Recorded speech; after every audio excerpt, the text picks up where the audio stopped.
Assalamualaikum warahmatullahi wabarakatuh.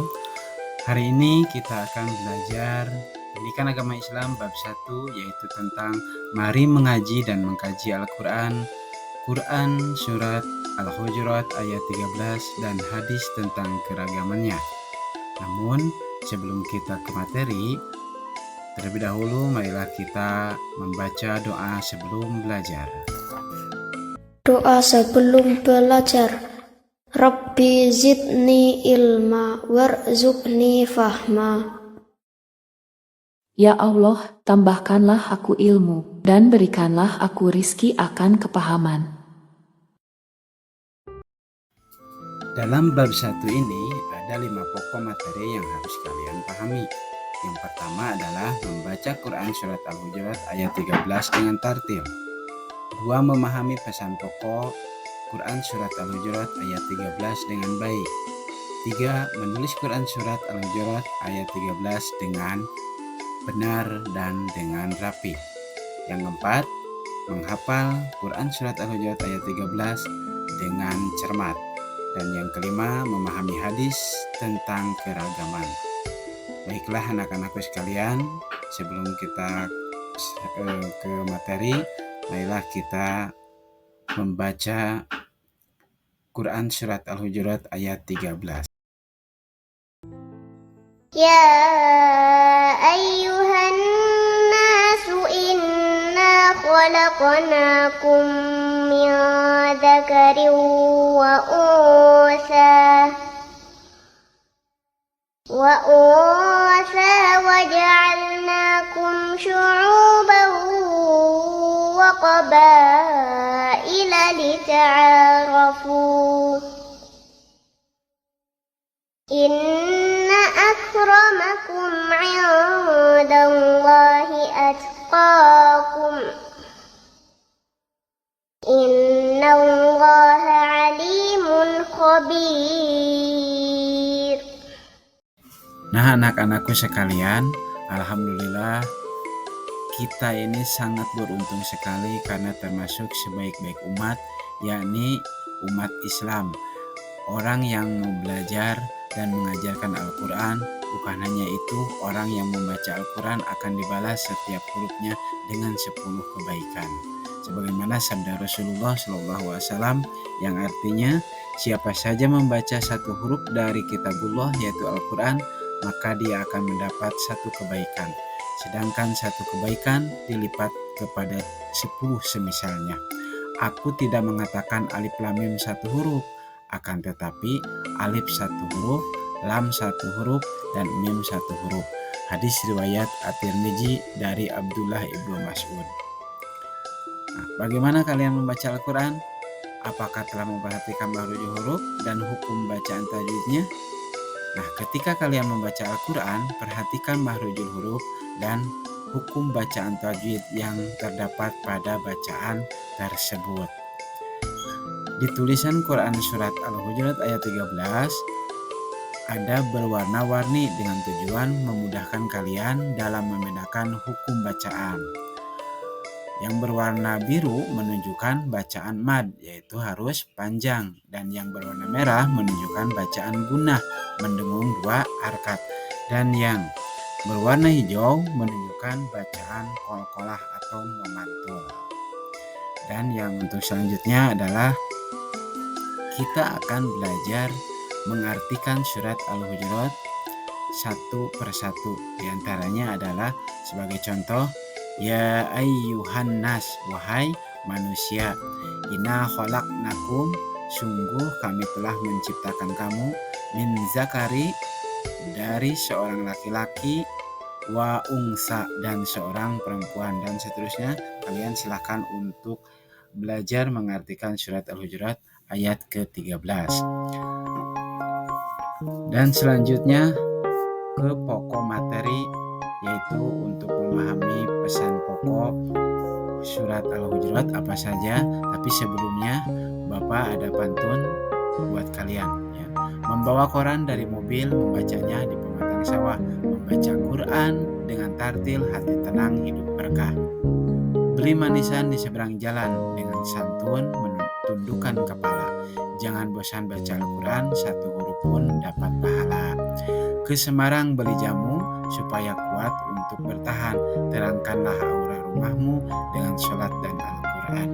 Ya, untuk selanjutnya kita memahami pesan pokok Quran Surat Al-Hujurat ayat ke-13, yaitu manusia tercipta dengan aneka ragam. Ini adalah anugerah Allah SWT yang patut kita syukuri. Bagaimana keragaman dalam keluarga kalian? Ini adalah salah satu contoh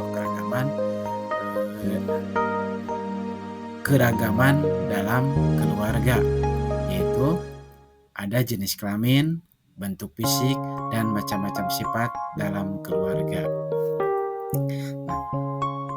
Allah SWT melalui Al-Quran memberikan gambaran kepada kita tentang keragaman manusia, tujuan penciptaan keragaman dan kemuliaan di hadapan Allah SWT.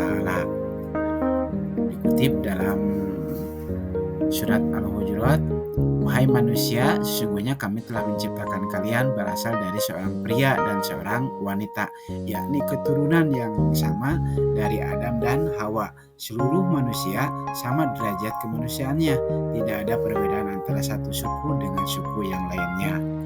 Allah SWT tidak senang terhadap orang yang menampakkan kesombongan dengan keturunan, kekayaan, atau kepangkatan.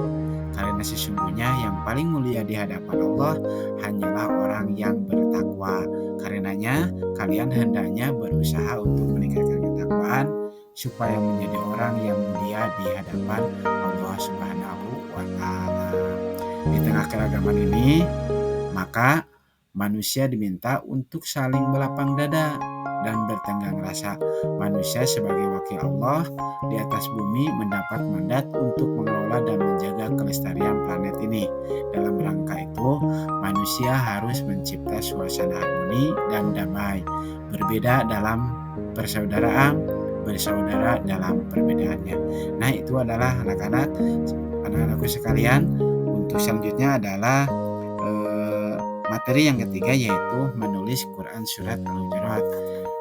Bapak kasih tahu dalam hal ini cara menulis huruf Al-Quran, yaitu dimulai dari kanan ke kiri seperti contoh berikut ini.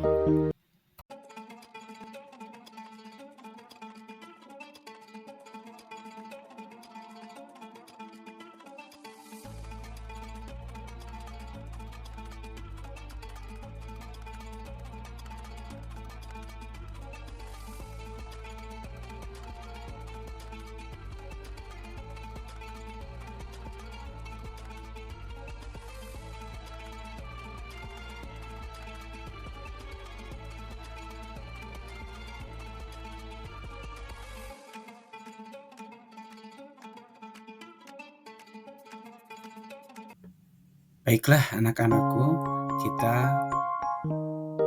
menginjak ke materi selanjutnya, yaitu menghafal Quran Surat Al-Hujurat ayat ke-13. Kenapa kita harus menghafal? Karena sungguh mulia orang-orang yang menjadi penghafal Al-Quran. Dia telah menjaga wahyu Allah SWT di hatinya. Dia mendapat pahala berlipat ganda sebab hari-harinya disibukkan dengan Al-Quran. Kelak di akhirat, Al-Quran akan memberi syafaat kepadanya. Dan kita semua kalau ingin jadi penghafal Al-Quran, menghafal Al-Quran diperlukan niat yang ikhlas dan usaha yang bersungguh-sungguh. Namun jangan putus asa, Allah pasti akan menolong hambanya yang bertekad menghafalnya. Ini terbukti dengan banyaknya menghafal Al-Quran. Dan cara untuk menghafal Al-Quran, kalian itu harus membaca 10-20 kali sampai hafal, dan itu terus diulang-ulang. Contoh seperti ya ayyuhan nas inna khalaqnakum min zakari wa unsa, itu dibaca 10-20 kali sampai hafal. Dan selanjutnya juga sama seperti itu. Jadi kalian dengan terus membaca dan diulang-ulang sampai bisa menghafalnya. Dan selanjutnya adalah materi terakhir atau yang kelima, yaitu hadis tentang keragaman. Keragaman dan perbedaan adalah sunatullah yang telah sengaja Allah Subhanahu wa taala ciptakan sebagaimana dinyatakan dalam Quran surat Al-Hujurat ayat 13. Keragaman dan perbedaan bukan untuk diperselisihkan, tapi dicari titik persamaan yang mengantarkan pada sikap saling menghargai dan menghormati. Perbedaan bangsa, suku, warna kulit bukan penentu kemuliaan, hanya takwa yang menentukan nilai seseorang. Hal ini ditegaskan juga oleh Rasulullah SAW dalam hadisnya yang artinya telah menceritakan kepadaku orang yang pernah mendengar khutbah Rasulullah SAW di tengah-tengah hari tasyrik. Beliau bersabda, "Wahai sekalian manusia, Rob kalian satu dan ayah kalian satu." Maksudnya adalah Nabi Adam.